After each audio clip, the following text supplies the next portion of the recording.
बिस्मिल्लाहिर्रहमानिर्रहीम। अज़ीज़ तलबा अस्सलामु अलैकुम। आज हमारा टॉपिक 10th क्लास की किताब मुतालिया पाकिस्तान की किताब से है और हमारा टॉपिक है गुरबत यानी पावर्टी। ये आपके 10th क्लास की किताब के पेज नंबर 95, 96, 97, 98 इन 4 पेजेस पर ये मुहित ये सारा टॉपिक है। और गुरबत इसका मेन टॉपिक है पावर्टी, जिसके बारे में पहले भी आपने सुना होगा। गुरबत यानी गरीब लोग जो हैं जो जिनकी जो हालत होती है उस हालत को आमतौर पर हम गुरबत कहते हैं, जिसमें सहूलियात की कमी होती है। लेकिन जो डिफिनीशन है गुरबत की वो क्या है? फिक्स डिफिनीशन इसकी ये है कि फ़ीकस आमदनी कम हो, यानी कम फ़ीकस आमदनी, जिसको अंग्रेज़ी में पर कैपिटा इनकम भी कहते हैं। यानी हुकूमत की तरफ से जो मज़दूर की डेली पर डे के हिसाब से जो मुकर्रर की गई मज़दूरी होती है तो उसको फ़ीकस आमदनी कहते हैं। अंग्रेज़ी में इसको कहते हैं पर कैपिटा इनकम। जब किसी मुल्क में पर कैपिटा इनकम या फ़ीकस आमदनी कम हो और बुनियादी ज़रूरियात से वो महरूम हो तो उस मुआशरे को गरीब मुआशरा कहता है और उसकी उस हालत को गुरबत कहते हैं। ये इसकी वजूहात क्या होती हैं, कॉजेज़ इसकी क्या हैं? वजूहात यानी कॉजेज़, गुरबत की कॉजेज़ क्या हैं?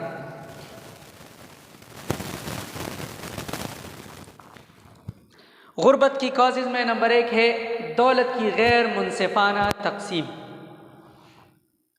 किसी मुल्क के अंदर जब दौलत चंद ख़ानदानों के पास हो और बाकी तमाम लोग जो हैं वो उन चीज़ों से महरूम हो तो ये इसको माशी नाहमवारी भी कहा जा सकता है। ये उमूमन उन ममालिक में होता है जो ममालिक बड़े ताकतवर ममालिक के कब्ज़े में, तारीख़ की किसी हिस्से में वो बड़ी ताकत के कब्ज़े में रहे हों।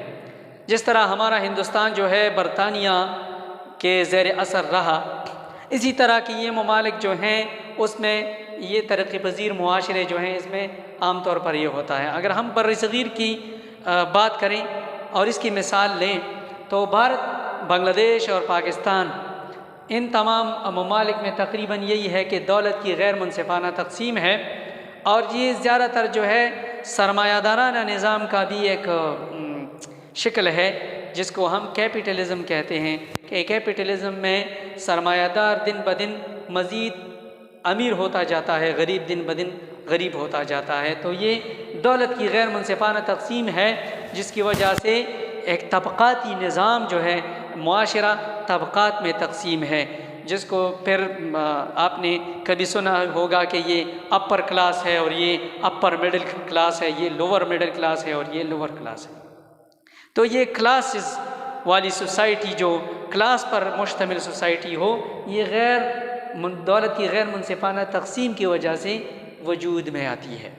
इसके बाद फिर जागीरदाराना निज़ाम है, ये भी इसी से अटैच है कि दौलत का एक शक्ल जागीर या ज़मीनें भी हैं। पाकिस्तान के अंदर आप देखें कुछ ख़ानदान ऐसे हैं जिनकी हज़ारों लाखों एकड़ ज़मीन अकेले में है उस एक ख़ानदान की, और बाकी लोग ऐसी भी हैं जिनको 5 मरले प्लॉट भी रिहाइश के लिए नहीं मिलती। तो ये जागीरदाराना निज़ाम में ये है कि बड़ी बड़ी ज़मीनों पर बड़े बड़े जागीरदार काबिज़ हैं और उनकी ऐसी ज़मीनें भी हैं जो उनसे इजाफ़ी पड़ी हुई हैं, मलकियत में उनके हैं, लेकिन उस पर कोई काश्तकारी या कोई ज़री सरगर्मी नहीं हो रही और वो कहते हैं हमें इनकी ज़रूरत ही नहीं है। जो हमारे पास जिस पर हम काश्तकारी कर रहे हैं उससे जो हमें हासिल हो रहा है उस पर हमारा अच्छा खासा गुजारा हो रहा है। तो हमारे ज़मीनों के वो हिस्से जो जिस पर अगर हम काश्तकारी ना भी करें तो हमें कोई फ़र्क नहीं पड़ता। ओ भाई, आपको फ़र्क नहीं पड़ता, लेकिन ये तो पाकिस्तान की ज़मीन है, सिर्फ आपकी मलकियत है। मुल्क की एक ज़मीन का टुकड़ा आपके इख्तियार में आ गया, आप उसको काश्त नहीं कर रहे, जिसका नुकसान जो है पूरा मुल्क उठा रहा है। तो इसी तरीके से उन जागीरदारों के पास ऐसी ज़मीनें भी पड़ी हैं जिसमें कोई ज़रात या काश्तकारी वगैरह नहीं हो रही, और वो कहते हैं कि हमें इनकी ज़रूरत ही नहीं है, इस वजह से वो इजाफी पड़ी हुई हैं और इस पर कोई सरगर्मी नहीं हो रही, कोई उससे कोई पैदावार नहीं आ रही, जिससे मजमूई तौर पर मुल्क के अंदर जो खुराक की ज़रूरियात हैं या जो ज़री फसलात की जो भी ज़रूरियात हैं वो मौजूदा जो जिस पर ज़रात हो रही हो, वो जो ज़ेर काश्त रकबा है, उससे वो ज़रूरियात आबादी में दिन ब दिन इजाफ़ा होने की वजह से वो ज़रूरियात पूरी नहीं हो रही। तो ये जागीरदाराना निज़ाम गुरबत की एक बहुत बड़ी वजह है। नंबर 3 पे है तालीम की कमी।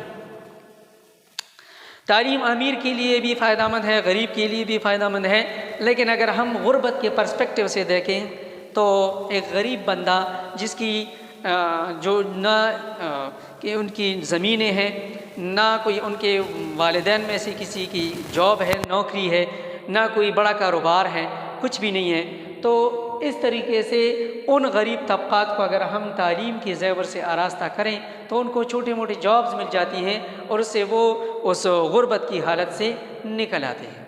तो तालीम जो है खुसूसन गुरबत के ख़ात्मे में बड़ा किरदार अदा करता है, और ये वजूहात हैं कि यहाँ पर तालीम की कमी है। आम तौर पर गरीब तबके के लिए इस गुरबत के सर्कल से निकलने के लिए जो बेहतरीन हल है वो तालीम है, और उस तालीम की कमी की वजह से वो गरीब रह जाते हैं, और इस तरीके से ये एक वजह है मुल्क के अंदर गुरबत की। और फिर नंबर 4 पे है सनतों की कमी। ये कहा जाता है कि आज़ादी के दौरान पूरे बरसगीर के अंदर 921 कारखाने थे और तकसीम के वक्त सिर्फ 34 कारखाने पाकिस्तान को मिले, ये बाकी तमाम जो हैं वो भारत को मिले। तो सनती तौर पर शुरू से पाकिस्तान बड़ा कमज़ोर आ रहा है। फिर मुख्तलिफ सियासी हलचल, कभी जो है ना जुल्फ़िकार अली भुट्टो के दौर में उसमें नेशनलाइजेशन की पॉलिसी भी आ गई, तो सनतों में बड़ा उतार चढ़ाव आया, तो सनतें कमज़ोर हैं।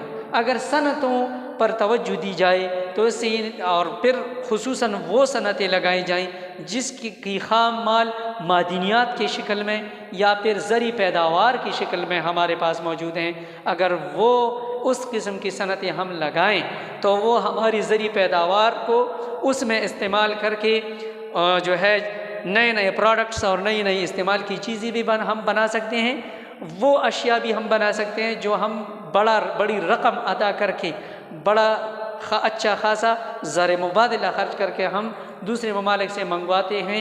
हम वो चीज़ें ख़ुद बनाकर उसमें ख़ुद कफ़ील भी हो सकते हैं और वो अशिया जो है वो बैरूनी ममालिक बेच सकते हैं, और इस तरीके से सनतों की कमी की पूरी करने की वजह के नतीजे में रोज़गार के मौक़े ज़्यादा पैदा होंगे। हमारा 5वां टॉपिक भी बेरोज़गारी है। बेरोज़गारी के ख़ात्मे के लिए हुकूमत को ऐसी प्लानिंग करनी चाहिए कि कोई तालीमी इदारों में ऐसे प्रोफेशनल या वोकेशनल इंस्टीट्यूशन लाए जाएं जिसमें लोगों को छोटे मोटे हुनर सिखाकर उनको रोज़गार करने के काबिल बनाया जाए। इस तरीके से सनतों की जो कमी है इसकी पूरी करने से न सिर्फ हमारा जो है बरामदात में इजाफ़ा हो सकता है और GDP और GNP में इजाफ़ा हो सकता है, ग्रॉस नेशनल प्रोडक्शन और ग्रॉस डोमेस्टिक प्रोडक्शन में इजाफ़ा हो सकता है, साथ साथ जो है हम बेरोज़गारों को रोज़गार फराहम कर सकते हैं।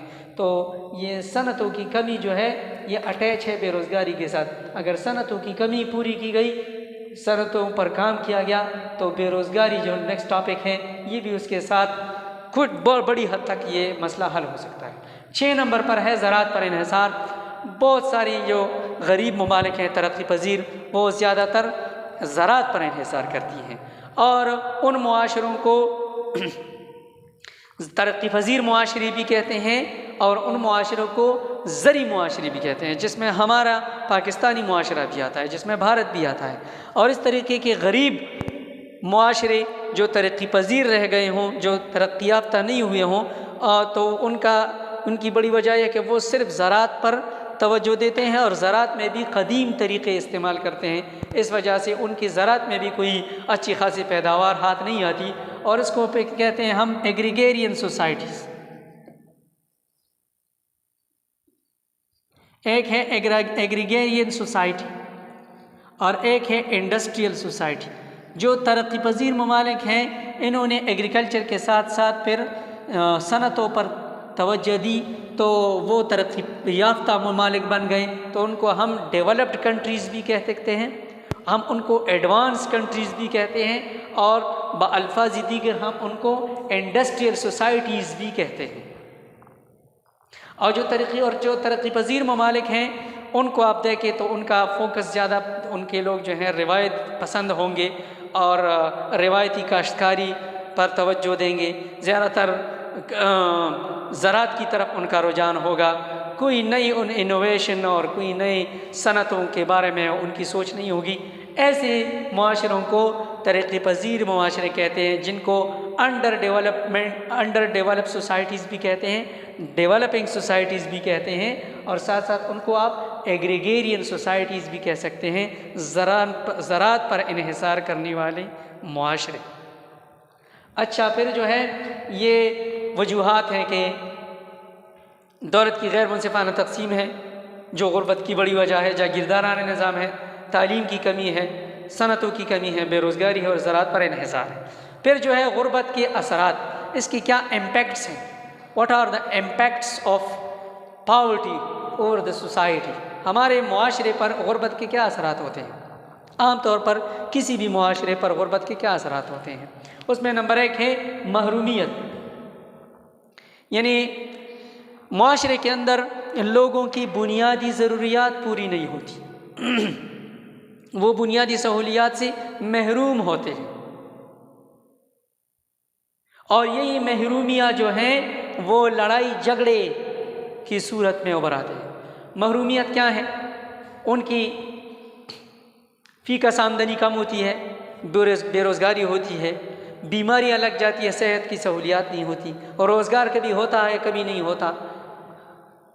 अच्छी सेहत पर मबनी मुतवाज़िन ग़िज़ाएँ जो ताकत देती हैं वो ग़िज़ाएँ उनको मुयस्सर नहीं होती, जिसको आम तौर पर फिर हम कहते हैं कि ये मुआशरा, ये या इलाका, ये लोग जो हैं मैल न्यूट्रिशन का शिकार हो गए। उनमें फिर हड्डियों की बीमारियां पैदा होती हैं, ज़हनी तवाज़ुन उनका बिगड़ जाता है, कमज़ोर हो जाता है। ये सारी महरूमियाँ हैं, जैसे लड़ाई झगड़े पैदा होते हैं, और फिर लोग जो हैं जब हलाल के रास्ते से उनको उनकी ज़रूरियात पूरी नहीं होती तो फिर वो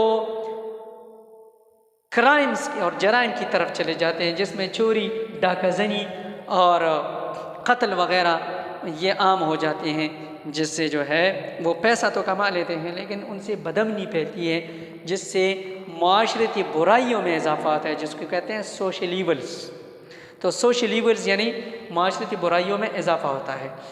नंबर 2 पे है सेहत की सहूलियात की अदम दस्तियाबी होती है, बीमारियां लग जाती हैं, उन बीमारियों का इलाज मुमकिन होता है लेकिन ज़्यादा गुर्बत की वजह से उस इलाके और इस ख़ास लोगों के पास वो सहूलियात दस्तियाब नहीं होती, जिसकी वजह से फिर क्या होता है, या तो मुस्तकिल तौर पर वो माजूर बन जाते हैं या फिर उनमें से बहुत सारे लोग जो हैं वो मौत के मुंह में चले जाते हैं। इस वजह से कहते हैं कि तरक्की पजीर ममालिक में जो लाइफ एक्सपेक्टेंसी है या जो